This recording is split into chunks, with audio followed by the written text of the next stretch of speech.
लोगों को सत्यवान व सावित्री की कथा बताने जा रही हूँ। इस बारे में प्रचलित कथा के अनुसार भद्र देश के राजा अश्रुपति के घर अत्यंत रूपवान कन्या सावित्री का जन्म हुआ। योग्य वर न मिलने के कारण राजा अश्रुपति ने दुखी होकर सावित्री को स्वयं अपना वर तलाशने को भेजा। सावित्री तपोवन में भटकने लगी। वहाँ साल्व देश के राजा, जिनका राज्य छीन लिया गया था, अपने पुत्र सत्यवान के साथ जंगलों में निवास कर रहे थे। सत्यवान को देखकर सावित्री ने उसे वर के रूप में वरण किया। सत्यवान वेदों के ज्ञाता थे मगर अल्पायु था। नारद मुनि ने सावित्री से मिलकर सत्यवान से विवाह न करने की सलाह दी, मगर सावित्री ने कहा, मैं आर्य कन्या हूँ। मैं सत्यवान का वरण कर चुकी हूँ। ये चाहे अल्पायु हो या दीर्घायु, मैं अपने हृदय में किसी दूसरे को स्थान नहीं दे सकती। सावित्री ने नारद मुनि से सत्यवान की मृत्यु के समय का पता कर लिया।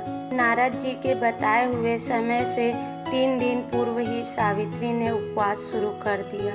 निश्चित दिन जब सत्यवान लकड़ी काटने जंगल के लिए चला तो सास ससुर से आज्ञा लेकर सावित्री भी उसके साथ चल पड़ी। सत्यवान लकड़ी काटने के लिए पेड़ पर चढ़ा तो उसके सिर में भयंकर पीड़ा होने लगी। वह नीचे उतरा तो सावित्री ने उसका सिर अपनी गोद में रख लिया। देखते ही देखते यमराज ने ब्रह्मा जी के विधान की रूपरेखा सावित्री के सामने प्रकट कर दी और सत्यवान के प्राणों को लेकर चल दिए। कहीं कहीं ऐसा भी कहा जाता है कि सत्यवान को सर्प ने डस लिया था। सावित्री सत्यवान के शरीर को वट वृक्ष के नीचे लिटाकर यमराज के पीछे पीछे चल पड़ी। यमराज ने सावित्री को वापस लौट जाने को कहा तो सावित्री ने कहा, जहाँ पति वहीं पत्नी।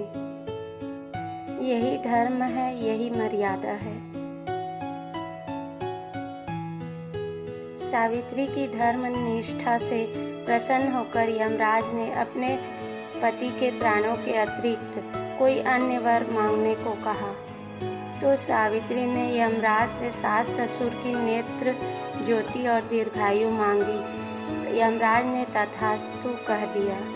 इसके बाद भी सावित्री यमराज के पीछे चलती रही तो दोबारा यमराज ने उसे वापस लौट जाने को कहा तो सावित्री ने उत्तर दिया कि पति के बिना नारी जीवन की सार्थकता नहीं।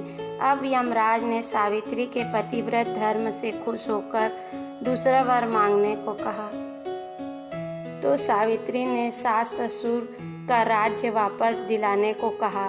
यमराज इस बात पर भी तथास्तु कहकर आगे बढ़ गए।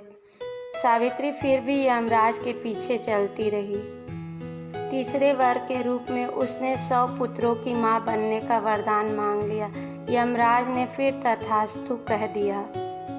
सावित्री फिर भी यमराज के पीछे चलती रही और बोली, आपने मुझे 100 पुत्रों की माता बनने का वरदान तो दे दिया है, परंतु आपने पति के बिना मैं किस प्रकार मां बन सकती हूँ।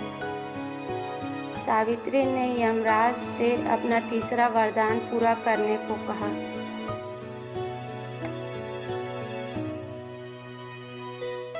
सावित्री की धर्म निष्ठा, ज्ञान, विवेक तथा पति धर्म की बात जानकर यमराज ने सत्यवान के प्राणों को अपने पास से स्वतंत्र कर दिया।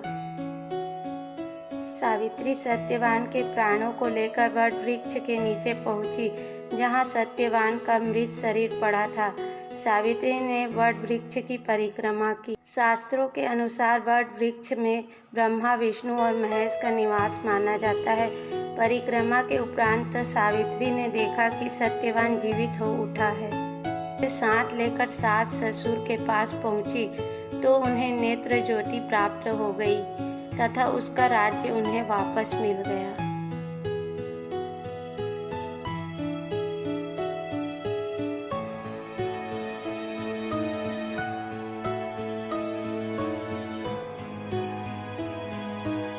हमारे सामने ऐसे ही अनेक परेशानियां हैं। यदि हम अपने दिमाग का सही उपयोग करेंगे तो किसी भी परेशानी व मुश्किलों से निकलने के लिए नए नए रास्ते दिखेंगे।